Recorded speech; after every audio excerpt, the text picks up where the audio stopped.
တခါလုံးကပေါ့ကွယ်မိထီလာပြည်ကြီးမှာရှိတဲ့ရေကန်တော်အနီးမှာတော့ထူးဆန်းတဲ့သတင်းတစ်ခုဟာနန်းတော်တစ်ခုလုံးကိုဟိုးဟိုးကြော်သွားခဲ့ပါတော့တယ်။အဲ့ဒါကတော့ရေကန်တော်တွေကရေပြင်မှာ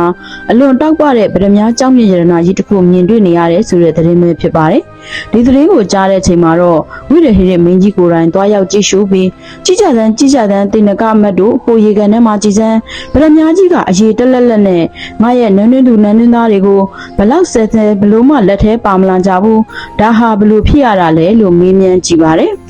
ဒီမှာပဲတင်နကအမတ်ကြီးဟာအရှင်မင်းကြီးဒါဟာခဲခဲတဲ့ဘေးသီးပုံစံတစ်ခုပဲဒါပေမဲ့ကျွန်ုပ်တင်နကရှိနေသေးတော့မစိုးရိမ်ပါနဲ့အခုချက်ချင်းရေကန်တွေကရေတွေကိုခန်းချအောင်စုပ်ထုတ်ခိုင်းလိုက်ပါမယ်ရေကုန်သွားရင်တော့ကြောက်မြတ်ရတနာဟာကျွန်တော်တို့လက်ထဲကိုရောက်လာမှအသေးချပါပဲလို့ရှောက်တင်လိုက်ပါတယ်ဒီလိုမျိုးရှောက်တင်ပြီးတဲ့နောက်မှာတော့မင်းကြီးရဲ့အမိန့်တိုင်းလူပေါင်းများစွာနဲ့ရေကန်တွေကရေတွေကိုခန်းချအောင်ခတ်ထုတ်ကြရပါတော့တယ်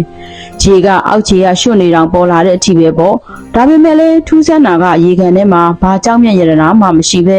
ရေပြန်ပြည့်လိုက်တာနဲ့ကြောက်မြတ်ရတနာကြီးကရေပြင်ပေါ်မှာပြန်ပေါ်လာတာပဲဖြစ်ပါတော့တယ်ပုံသားကြီးလေးဦးဟာလည်းမျက်စိမျက်နှာတွေပြတ်နေပြီးဘာလို့ဘာကံရမဲမသိဖြစ်နေချိန်မှာတော့ဒီပြဿနာကိုဖြေရှင်းမှုအတွက်ဝိရဟိရမင်းကြီးဟာမောဟတထာဒုက္ခမိန်လေးကိုခေါ်လိုက်ပါတော့တယ်မောဟတထာဒုက္ခမိန်လေးကအရှင်မင်းကြီးဘာကြောင့်များရေကန်ကြီးကိုဒုက္ခပေးနေရတာလဲဖျားလို့ရှောက်တင်လိုက်တာကြောင့်ဝိရဟိရမင်းကြီးကအိုးသားတော်မောဟတထာလာပါအောင်ကြည်စမ်းဒီရေကန်တွေကကြောက်မြတ်ရတနာဟာဘသူမှဆက်ယူလို့မရနိုင်အောင်ဖြစ်နေတယ်မင်းရဲ့ပုံနာကြီးတွေတောင်မှပဲလက်လျှော့နေကြရပြီလို့အကူအညီတောင်းလိုက်ပါတယ်ဒီချိန်မှာမောဟတထာလေးကအရှင်မင်းကြီးရေကန်ထဲမှာမြင်နေရတာဟာကြောက်မြတ်ရတနာအစ်စ်မဟုတ်ပါဘူးဒါဟာအရေးပဲဖြစ်ပါတယ်ဖေဟာလို့ရှောက်တင်လိုက်ပါတယ်ဒီလိုရှောက်တင်တဲ့ကိုကြားချိန်မှာတော့တင်နကအမတ်ကြီးကလောင်ပြုံးလိုက်ပြီးဟာမောဟတထာရဲ့အရေးဟုတ်လားဒီလောက်တောက်ပနေတာကိုမင်းကအရေးလို့ပြောတာလားမင်းဆယ်ယူနိုင်ဆယ်ပြစမ်းပါကွာလို့ပြောကြားလိုက်ပါတယ်မောဟတထာဒုက္ခမိန်လေးကအရှင်မင်းကြီးကျွန်တော်မျိုးကိုရေတလုံးပေးသနာတော်မူပါလို့တောင်းဆိုလိုက်တာကြောင့်ဘုရင်ကြီးကကဲမောဟတထာကိုရေတလုံးပေးလိုက်ကြစမ်းလို့မိန့်ကြားလိုက်ပါတယ်ရေတလုံးရောက်လာချိန်မှာတော့မောဟတထာလေးဟာရေတလုံးကိုရေကန်တစ်ဘေးမှာချလိုက်တာကြောင့်အချိန်မှာပဲအံ့ဩစရာကောင်းတဲ့မြင်ကွင်းတစ်ခုပေါ်ပေါက်လာခဲ့ပါတယ်ရေကန်ထဲမှာမြင်နေရတဲ့ကြောင်းမြတ်ရတနာဟာဆိုရင်ရေစတုံထဲမှာလည်းလာပြီးထင်ဟပ်နေတာဖြစ်ပါတယ်မဟောဒရာဟာကောင်းကင်ကိုမော့ကြည့်ပြီးပြုံးလိုက်ပါတယ်အဲ့ဒီနောက်မှာတော့အရှင်မင်းကြီးဟိုးပေါ်ကတရက်ပင်ကြီးကိုကြည့်တော်မူပါအဲ့ဒီတရက်ပင်ရဲ့အကိုင်းကြားမှာကြီးကန်းတိုက်တစ်ခုရှိလို့နေပါတယ်အဲ့ဒီအတိုက်ထဲမှာတော့ကြောင်းမြတ်ရတနာအစ်စ်ရှိနေပါတယ်ဖေဟာလို့ရှောက်တင်လိုက်ပြီးရေကန်ထဲမှာမြင်နေရတာဟာဆိုရင်အထက်ကကြောင်းမြတ်ရတနာရဲ့အရေးပဲလာထင်တာဖြစ်ပါတယ်လို့ရှောက်တင်လိုက်ပါတယ်ဝိရဟိရမင်းကြီးဟာဝမ်းသာအားရဖြစ်သွားပြီးအိုးဟုတ်ပြီသားပဲမင်းချင်းတို့တရက်ပင်မော်ကအတိုက်ထဲကိုခုချက်ချင်းသွားကြည့်ကြစမ်းလို့မိန့်ကြားလိုက်ပါတယ်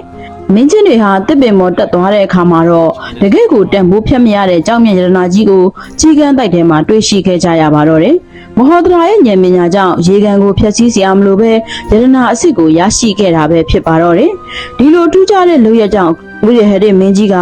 တာရုသားတော်မောဟတထာရေသားတော်ရဲ့ဉာဏ်ပညာဟာဆိုရင်မှောင်မိုက်နေတဲ့အရက်မှာတောင်စီမင်းထွန်းလိုက်တယ်လို့ပါပဲအပေါ်မှာရှိနေတာကိုအောက်မှာလိုက်ရှာနေခဲ့တဲ့ငါရဲ့မိုင်မဲမှုကိုမောဟတထာသားတော်ကအလင်းပြလိုက်တာပဲဖြစ်ပါတယ်လို့ကြီးကျူးစကားပြောကြားလိုက်ပါတယ်ဒီဖြစ်ရဟာဆိုရင်လူတိုင်းအတွက်သင်ခန်းစာတစ်ခုပေးလို့နေပါတယ်တခါတည်းမှာကျမတို့မြင်နေရတဲ့အပေါ်ရမြင်တွေ့မှုတွေဟာရဲ့အနောက်ကသာလိုက်နေတတ်တာဖြစ်ပြီးအစစ်မှန်ကဘယ်နေရာမှာရှိတယ်လဲဆိုတာကိုတော့ဉာဏ်ပညာနဲ့ဆင်ခြင်ဖို့မေးလျော့နေတတ်တာပဲဖြစ်ပါတယ်မောဟတထာရဲ့ဉာဏ်ပညာကတော့မိထီလာပြည်ကြီးမှာထာဝရတောက်ပလင်းလက်နေတော့မှာပဲဖြစ်ပါတော့တယ်ရှင်ဒီ channel လေးကနေပြီးတသားမိမိတို့အတွက်ဘ ഹു တုဒရရစေမဲ့ပုံမြင်လေးတွေကိုအမြဲတင်ဆက်ပေးနေမှာဖြစ်လို့ like and subscribe လုပ်ပြီးအားပေးခဲ့ပါအောင်နော်အချိန်ပေးပြီးကြည့်ရှုအားပေးကြတဲ့ပရိသတ်တိုင်းကိုလည်းကျေးဇူးအများကြီးတင်ပါတယ်ရှင်